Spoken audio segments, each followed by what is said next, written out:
Hi friends, எல்லோரும் நல்லா இருக்கீங்களா? எப்படி இருக்கீங்க? நான் நல்லா இருக்கேன். இன்றைக்கி வந்து ரொம்ப நாளைக்கு அப்புறம் ஒரு இட்லி சாம்பார்.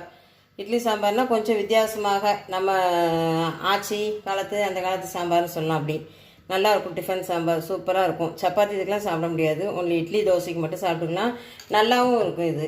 இப்போ ஒரு டம்ளர் அதுக்கு தேவையானது நான் சொல்கிறேன். ஒரு டம்ளர் இப்போ துவரம்பருப்பு, அதுக்கு 2 ஸ்பூன் காயப்பொடி. காயப்பொடி எப்போவுமே லாஸ்ட் போட்டுக்கலாம். நான் பருப்பு வேக வைக்கிறப்போ காயப்பொடி போட்டால் ரொம்ப நல்லாயிருக்கும். அப்புறம் 1 ஸ்பூன் மஞ்சள் பொடி போட்டு இதில் என்னென்ன வச்சுருக்கிறேன்னா 2 உருளைக்கிழங்கு, மீடியம் சைஸ் உருளைக்கிழங்கு 2, 100 கத்திரிக்காய். இது 5 பேர் சாப்பிட்டுக்கலாம். 100 கத்திரிக்காய், 100 சின்ன வெங்காயம். சின்ன வெங்காயத்தை தான் சாம்பார் உள்ளியை தான் பொருசு பொருசாக பொரிச்சு வச்சுருக்கேன். இதுக்கு பச்சை மிளகாய் தான், சாம்பார் பொடியோ எதுவுமே போட மாட்டோம். அதனால் வரமிளகாய் கிள்ளி போட்டு தான் தாளிப்போம். அதனால் இதுக்கு ஒரு 6 பச்சை மிளகாய் 2 கீறி வச்சுருக்கேன். அப்புறம் 100 தக்காளி பழம். இது 5 பேர் தாராளம் சாப்பிட்லாம். இந்த மல்லியெல்லாம் இருக்கட்டும், இது லாஸ்ட்டாக போட்டுக்கலாம். இது மட்டும் இதோட போடக்கூடியது. 100 கத்திரிக்காய், 2 உருளைக்கிழங்கு, 100 சின்ன வெங்காயம், 6 பச்சை மிளகாய், 100 தக்காளி. இவ்வளவும் பருப்போடு சேர்த்து வேக வச்சு எடுத்துக்கிட்டு அப்புறம் தேங்காய் போட்டு தாளிக்கிறத காமிக்கிறேன். சப்ஸ்கிரைப் பண்ணுங்கள், ஷேர் பண்ணுங்கள், கமெண்ட் பண்ணுங்கள். சப்ஸ்கிரைப் பண்ணவே மாட்டேங்கிங்க நம்ம சேனலை. பண்ணுங்கள். என்ன விஜயசாந்தி எல்லாருக்கும் தெரியும், ஆனால் பண்ண மாட்டேங்கிறீங்க. கொஞ்சம் அப்படி பண்ணால் தான் எனக்கு ஒரு மோட்டிவேஷனாக இருக்கும்.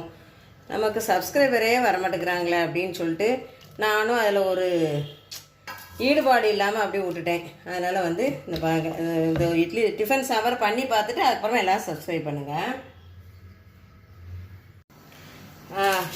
அப்புறம் ஃப்ரெண்ட்ஸ், அது வெந்துட்டுருக்குது. பருப்பு வேக வச்சுருக்கேன் இட்லி சாம்பாருக்கு. இதில் கொஞ்சம் ஒரு 2-3 சின்ன துண்டு பட்டை, அப்புறம் இந்த அளவு தேங்காவும் அது கூட ஒரு 2 ஸ்பூன் சோம்பு போட்டுக்கிறோம், பெருஞ்சீரகம் போட்டுக்கிறோம். பெருஞ்சீரகம் போட்டு அரைச்சி சாம்பார் வச்சு பாருங்கள் எப்படி இருக்குது, வேறு லெவலில் இருக்கும். இந்த சோம்பும் போட்டு இதையும் போட்டு நல்லா அரைச்சி, நல்லா கொஞ்சம் மையாவே அரைச்சிடணும். அரைச்சிட்டு தாளிக்கையில் காமிக்கிறேன். விசில் வேக வச்சு எடுத்தாச்சு. நல்ல பாருங்க, அளவாக தண்ணி வச்சு கரெக்டாக இருக்குது. தண்ணி நிறைய வச்சிங்கன்னா அந்த பருப்புலாம் கொஞ்சம் மொட்டுன்னு அப்படி இருக்கும். இது நல்லா சூப்பராக நல்ல ஒரு எப்படி லேசாக கடைஞ்சி விட்ருங்க. நல்லா இருக்கும். நல்லா கொஞ்சம் கடைஞ்சி விட்டுட்டு அப்படியே அதில் போட்டுட்டோம்னா மொட்டாக இருக்கும் பருப்பு. இங்கே எண்ணெய் காஞ்சிச்சு. 2 கடுகு பருப்பு, 2 வெந்தயம். கறி மசால் போடுறதுனால வெந்தயம் கம்மியாக போடணும்.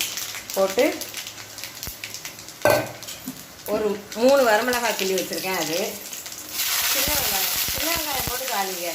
இப்போலாம் விலை கம்மியாக தானே இருக்குது. நான் விலை ஜாஸ்தியாக இருக்கேன் கூட கொஞ்சம் சின்ன வெங்காயம். இந்த சின்ன வெங்காயம் தான் தாளிப்புக்கு நல்ல டேஸ்ட்டு மனம் கொடுக்கும்.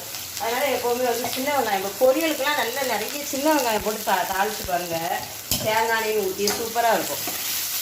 தேங்காய் எண்ணெய் தான் ஊற்றிருக்கேன். நான் ஒரு 3 ஸ்பூன் தேங்காய் எண்ணெய் ஊற்றி கொஞ்சம் வெந்தயம் போட்டு கடுகு உளுந்தம்பருப்பு போட்டு காஞ்ச மிளகாய் ஒரு 4 கிள்ளி போட்டிருக்கிறேன்.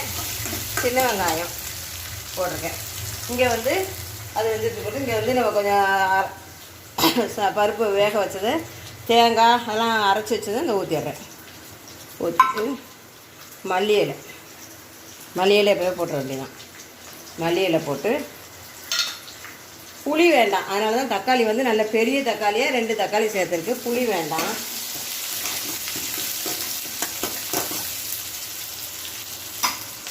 கறி மசால் சேர்க்கறதுக்கு நம்ம எப்போவுமே புளி ஒரு சின்ன வேணால் நான் போட மாட்டேன். வேணா ஒரு சின்ன நெல்லிக்காய் சைஸுக்கு, அரைநெல்லிக்காய், சின்ன நெல்லிக்காய் சொல்லுவோம்ல, அந்த நெல்லிக்காய் அளவுக்கு நீங்கள் புளி சேர்த்துக்கலாம். நான் சேர்க்க மாட்டேன். ஏன்னா 2 தக்காளி பழம் போட்டிருக்கேன். பெரிய தக்காளியாக 2 தக்காளி போட்டிருக்கேன்.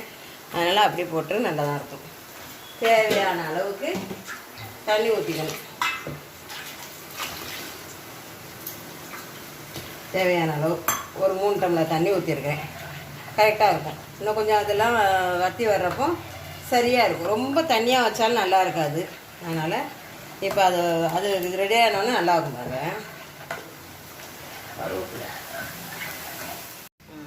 இந்த இப்போ நல்லா வெந்துருச்சு. வெங்காயம் நல்லா வதங்கி வந்ததுக்கப்புறம் இதை தூக்கி இதில் ஊற்றிட வேண்டியதுதான். சூப்பரான வித்தியாசமான சாம்பார் பண்ணி பாருங்கள். நல்லா இருக்குது அப்படின்னா சப்ஸ்கிரைப் பண்ணிவிட்டு கமெண்ட் பண்ணுங்கள். சூப்பராக இருக்குது. ஒரு நாள் வச்சு பார்த்துட்டே நீங்கள் சப்ஸ்கிரைப் பண்ணால் போதும். சூப்பராக இருக்கும். நல்லா கமன்னு நல்லா இருக்கும். இந்த சில பேருக்கு வந்து கறி மசாலா ஸ்மெல்லு இருந்தால் தான் சாப்பிடுவாங்க. அவங்களுக்குலாம் இந்த இட்லி தோசைக்கு இந்த சாம்பார் வச்சு கொடுத்தீங்கன்னா நல்லா இருக்கும். பார்க்கவே நல்லா இருப்பாங்க. வெறும் பச்சை மிளகாய் காரம், அப்புறம் தாளிக்கையில் வரமிளகாய் கிள்ளி போட்டுக்கிறேன், அவ்வளோதான்.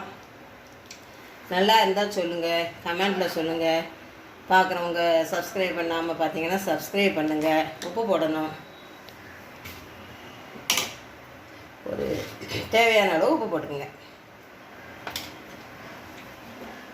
கலர் பாருங்கள் எப்படி இருக்குதுன்னு. நான் வந்து இட்லியும் ஊற்றி வச்சுட்டு, அப்புறமா இட்லி ஊற்றி வச்சுட்டு சாம்பாரையும் வச்சு காமிக்கிறேன் உங்களுக்கு. சாப்பிடணும் போல் இருந்ததுன்னா வச்சு பாருங்கள். இந்த அந்த உருளைக்கிழங்கு மட்டும் அப்படி பாதி இருக்கும். கத்திரிக்காய் கண்ணுக்கே தெரியாது. தக்காளி உருளைக்கிழங்கு மட்டும் லைட்டாக கண்ணுக்கு தெரியும். ஆனால் மற்றதெல்லாம் வந்து தெரியாத அளவுக்கு நல்லா வெந்துடும். சூப்பராகவும் இருக்கும். நீங்கள் சாப்பிட்டு பாருங்கள். ஓகே, பாய். அடுத்த ஒரு வீடியோவை சந்திக்கலாம்.